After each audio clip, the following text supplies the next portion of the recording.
to go ahead and begin with our avails for this morning. We're now joined by Todd Gilliland. Todd, can you talk to us a little bit about your paint scheme for this weekend? Yeah, for me, throwback weekend's always really cool. For me, being one of the younger guys, in the Cup Series still, I would say, still, kind of seeing what the past is, kind of like brought onto a present race car, all that stuff. But, for me, going back to my first late model win, it's cool, right? That's kind of like where it all started. It was the first Cars Tour race ever. Kind of a cool tie-in there too. And definitely brings back a lot of memories, right? Back when, I was just trying to learn, just doing a lot of stuff wrong and working really hard. So, I think all that stuff is really, really cool to kind of revisit and rethink about. Awesome. We'll go ahead and open it up for questions. If you have one, please raise your hand and we'll get a mic over to you. We'll start in the back with Jacob. I think I was actually at that Cars Tour race now that I think back on it. What do you remember, Todd, from that day and just kind of the surrounding festivities afterwards? Yeah, I don't remember a whole lot. It was kind of just a blur, I think, just of how the night went. But, looking back at stuff, it seemed like we had speed most of the day. I think we were like fastest in practice. And then I think we ran pretty much third or so the whole race. I've watched the finish of it like a million times. And, racing against Deke McCaskill, all those, a bunch of those guys that are still racing in the Cars Tour and are kind of like the veterans that you have to beat. So I think I kind of moved them out of the way on a restart and, was able to just barely get away for, those last few laps and win the race. So that was an awesome finish. And you've been, I know the results on paper don't necessarily show it, but I feel like you've kind of been on an upswing performance-wise through the first part of the year. You've had speed, you've led laps. Is there optimism in the 38 camp that as long as you can get a little luck going that, the finishes are coming? Because you've looked probably as strong as I've seen you in the Cup Series so far. Yeah, I would definitely say that's at least how we feel, right, running-wise. But at the end of the day, you only have results to go off of, and they don't look good for sure. So, but I definitely do feel like we've been running better. We've been starting the weekends much closer, faster in practice. All those things that are helping us set up better. So, on the plus side, like I said, we're getting faster. But on the downside, I feel like we had such a long ways to go at like some of these mile and a halves and stuff that. We still have a long ways to go, but like we're in, kind of the race now where before we had, probably on average, right, just 0.3 to get to like the back of the racing pack. So I feel like we're there. We can race hard. I feel like Kansas was one of our best mile and a halves yet, and it was nice to be able to get out of there with a good finish, whether it's strategy, restarts, whatever. But our car was still pretty fast, so that was definitely a big confidence booster. Any other questions for Todd? We'll come down here to Lee.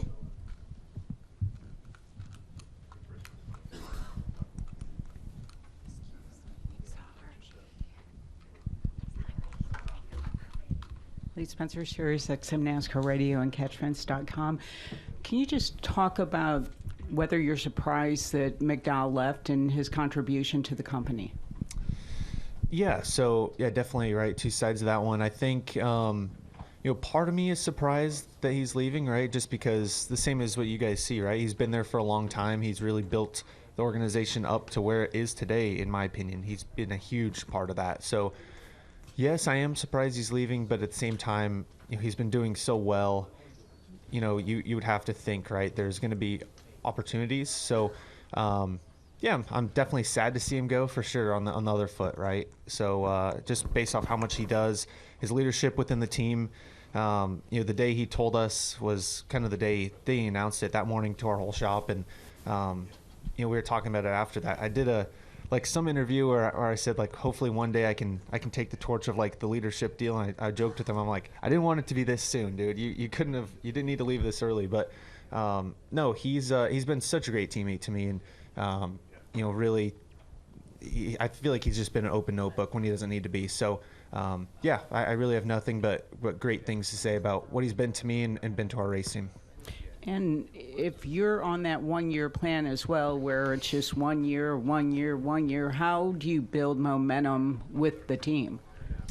Yeah, it's definitely, nerve-wracking throughout, the years, but I feel like that's, front row is making so many steps in so many areas. That's another area, right, we're working in, whether it's crew chiefs, personnel that are going to be under longer term contracts, all that stuff. That's the really the next step, right? We're getting to a point where we have a lot of great people, and you have to, really take care of your great people, or else, right, they're going to get other opportunities. And I think we're definitely working on that and working in a good direction. Whether that's from drivers, crew chiefs, anyone in the whole company, I think that's going to continue to get better over the years.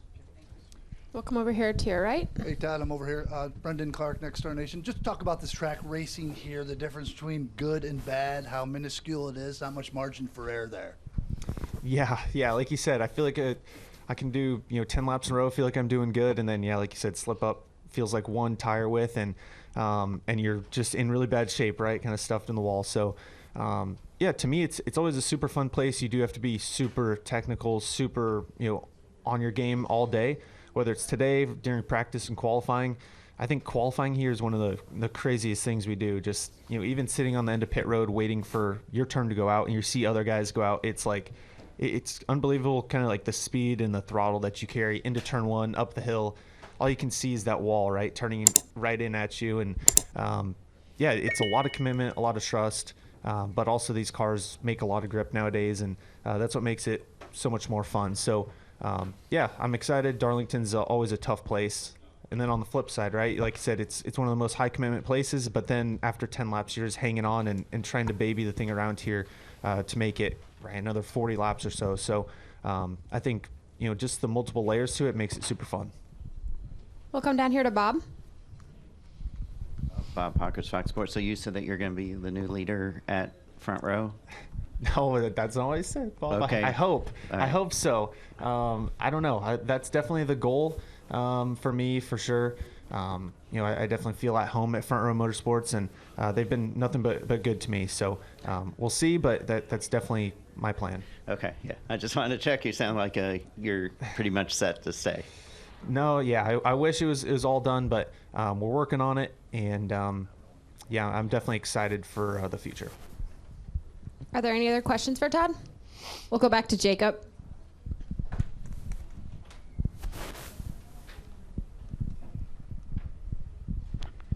You were talking a minute ago about being disappointed that Michael's leaving, but as a teammate over the last couple years, what have you been able to take away from working with him, learning from him? Yeah, I think everything. I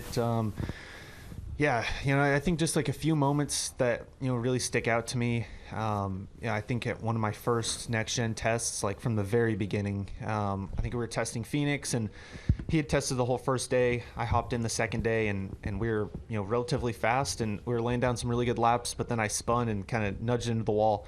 I was obviously super disappointed, but he's just the guy, right? He's been such a good role model, and he just kind of put his arm around me and said, it's going to be all right. Like, this is definitely not, the end of anything. And it's just super nice, right, to have somebody like that. I obviously have, a great support system with, say, my dad and my whole family, but I feel like Michael's kind of that same figure, but almost like within the race team, and is just way more involved of like the day-to-day stuff. So I would really compare it to like how I talk to my dad, or how he talks to me. So it's funny. It's maybe not a good comparison for him, but that's definitely the kind of the relationship that I feel. Any last questions?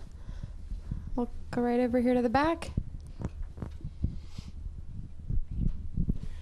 So you just brought up your father, and also talking about how you feel like at home at Front Row. And I know your father raced for them for many years. So how is it with him being familiar with the team, and now you racing for that team? I'm sure you've been around the shop years before you ever stepped foot in the Cup car.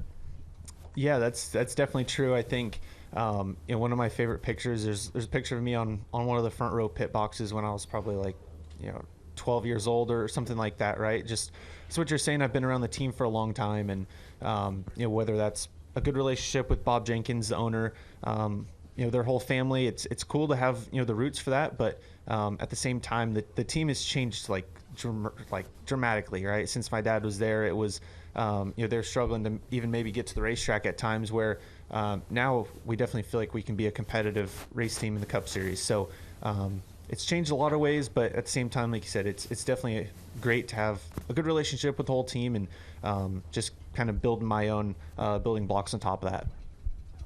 We'll take one last question down here from Dustin. Dustin Long, NBC Sports. With the finish and result from last week, you get a little bit better qualifying position this week. How much of a challenge, how difficult is it to kind of break out of that with the qualifying, and is this still the fairest way to do it? Now this system's been in place for a while. Yeah, so like you said, it's definitely can snowball for sure. Like if you have a bad race finish, you're first out to qualifying Group A, and then you're probably going to be at the back half of the field again, for the next Sunday. So I feel like momentum, you could say it's real or not, but that is kind of our momentum, right? Is if you get a good finish, and now the track's going to be cleaner when I go out this week, and I can get a good starting spot, and you can really just start rolling the ball in the right direction. But at the same time, it can definitely go the other way. I do feel like the qualifying format is much better now that it's the inside row and the outside row. You even look at like last week, I think my lap time would have made the second round in Group A, but I was probably like 12th or 13th in my group. So the track just changes so much with these cars for whatever reason that I think it's definitely better off lane one, or the bottom lane and the top lane. I think that's made it a lot more fair, but like you said, it definitely is tough. But from our side of it, right, we get bad finishes and we're legit first ones out, where Denny Hamlin, Kyle Larson, those guys have enough points, have a fast enough lap that if they have a bad finish, it doesn't hurt them as much. So I think to me it just shows that we need to be more consistent, need to be better on our end, right, and it won't be as big of an issue. So how quickly were you thinking after last week with the 14th place finish of like, hey, this is a better qualifying for Darlington, or how quickly were you thinking after Talladega with your top 10 that was going to be a better qualifying position potentially? Yeah, I don't know that it's something you think about like initially. You're just kind of excited about the finish. But I will definitely say, Tuesday afternoons when the qualifying order comes out, I'm probably the first one to look at it. Just because obviously I don't love being in Group A. I feel like there's really no advantage to that, right? It's nice being Group B, see your teammate go out, just get some data, right? You can look at SMT for a long time, know what lap times are going to be, and you can just be so much more prepared. But at the same time, it's the same thing really, but it's just I definitely feel like I start the weekend off better when I'm in Group B. Thanks. All right, Todd, thanks for your time. Good luck this weekend.